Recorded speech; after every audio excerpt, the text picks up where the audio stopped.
Chicken Tikka Masala is always a favourite with its marinated grilled chicken and a creamy, spice-infused tomato gravy. Don't be afraid to make this dish at home, it's pretty simple to do. Welcome to Recipes by Carina, where I show you how to make classic and simply delicious recipes. Make sure to subscribe for a new video each week.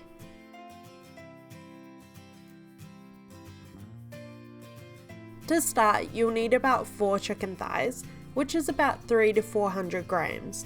You can also use chicken breast here, but I find thighs work much better as they tend to have more flavour and not dry out as easily. Cut the chicken thighs into large cubes, about an inch or a few centimetres thick. This recipe will be enough to feed about 4, but it freezes perfectly and is delicious for leftovers, so I would recommend to double or triple the recipe to make a larger batch. If you would like the full recipe for this chicken tikka masala, it will be on my website as well as the full measurements listed in the description box below. Let me know in the comments if you've ever made curry from scratch. It has the reputation of being quite an intensive project, but the steps are actually pretty easy.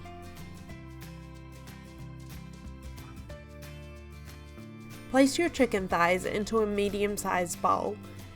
Next, we're going to make a marinade for the chicken, which it will be cooked in. The best time to do this would be a day ahead of when you're going to make the curry, but of course you don't always have that amount of time, so if you are running short, about 30 minutes will be just enough. Like most recipes, the longer you leave it, the better. Season the chicken with about a teaspoon of flaky sea salt and squeeze over the juice of half a lemon. Pour over the natural unsweetened yogurt. All of these ingredients is what is going to tenderize the chicken. Curries usually have so much flavour, and most of that comes from a few spices, some of which you probably already have in your kitchen. You'll need cumin, paprika, garam masala and chilli powder. 1 teaspoon of each cumin and paprika, and half a teaspoon of chilli powder and garam masala. Unless you like a bit of heat, add a little more chilli. One thing you may not know about garam masala is it's not a spice on its own, but a mixture of a few different ones. Garam means hot and masala a mixture of spices. Garam masala can differ quite a bit in different regions, but if you're just buying packaged spice, it'll usually be much the same between brands. Finally, for this marinade, we'll need 2 cloves of garlic and about a thumb-sized piece of fresh ginger. If you don't have one already, I would recommend buying a microplane, as I use mine all of the time. I'll have a link to some of my favourite kitchen equipment and serveware in the description box below, including the curry serving bowls for this recipe. Use a spoon to mix everything together until well combined. Cover and place in the fridge, ideally overnight, but if you are running short on time, minimum of 30 minutes. When you are ready to make the curry, heat a large, heavy-based fry pan over medium-high heat for a few minutes. Add about a tablespoon of oil and start to add your chicken. Using a large pan, you won't need to do 2 batches, as you should be able to fit all of the chicken in. Make sure each piece is touching the base of the pan so it can develop colour.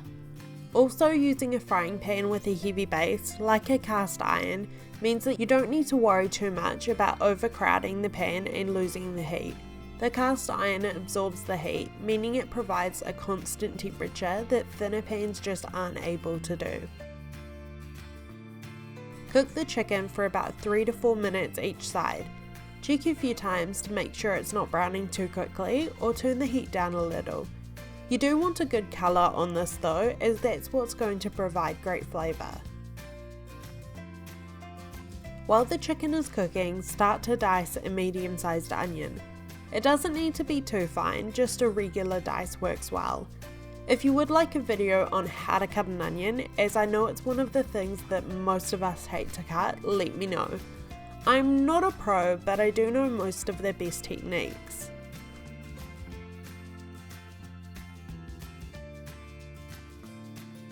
By this point, your chicken should be ready to turn. Use tongs to turn each piece over and cook for a further few minutes on the other side. If your chicken is getting a little too dark in colour, turn the heat down a little. Most of mine have just the right amount of colour, so I'm going to keep the heat the same while the chicken finishes cooking.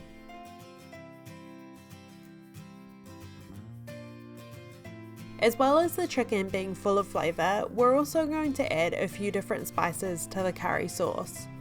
In a small bowl, measure out your spices. You'll need turmeric, chilli powder, coriander powder and paprika.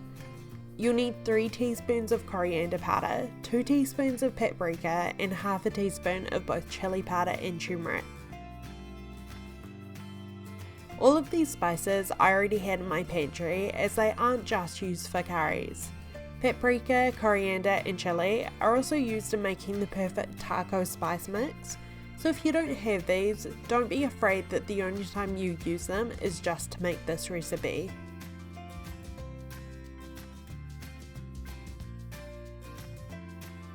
Remove your cooked chicken from the fry pan into a bowl and set to the side while we make the curry sauce. This will be fine sitting covered at room temperature for 30 minutes while we make the sauce. If you're not finishing the sauce now, make sure to place your cooked chicken into the fridge when it comes down to room temperature.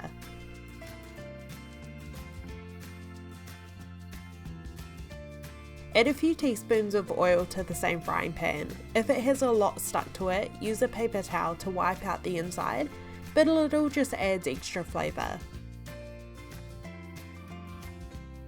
Add your onions to the fry pan and cook on medium heat for about 4 minutes or so to brown the onion, stirring occasionally.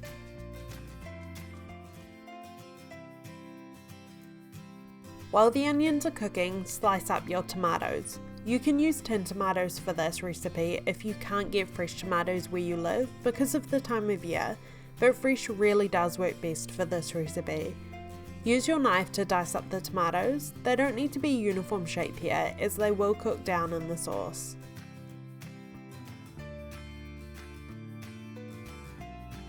Let me know in the comments below what your favourite curry is. Chicken Tikka Masala, Thai green curry, coconut and chickpea. There are so many different options, all with completely different flavours. My go-to is usually Thai green curry as I love the flavour, but I want to get into making a few different vegetarian curries as it's a great meatless Monday dish.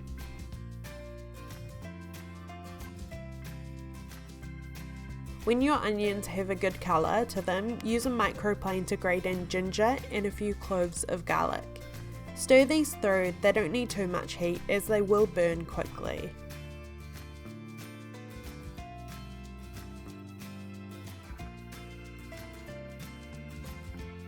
Sprinkle the spices you measured out earlier over the onion, garlic and ginger and stir to combine. Turn the heat to low and cook for about 30 seconds or so, just until you start to really strongly smell the spices. You don't need much longer than that, as toasting them for too long can ruin the flavour.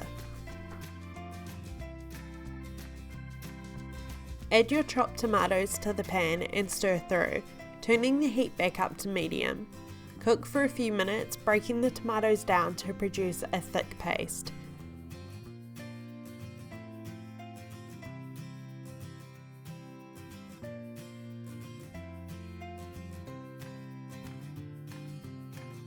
Season well with salt, about half a teaspoon's worth, and pour in your water.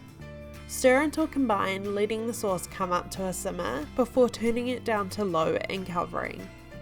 Cook for about 30 minutes, stirring occasionally until the sauce has started to thicken. There are 2 different options here. You can blend your sauce for a smooth gravy or leave it as is if you prefer more texture. I've decided to blend mine by placing the contents into a blender and processing until smooth. To finish your sauce off, add about a 1/4 cup of cream or yogurt if you would prefer. Mix well with a spoon and finally add about half a teaspoon of Garam Masala.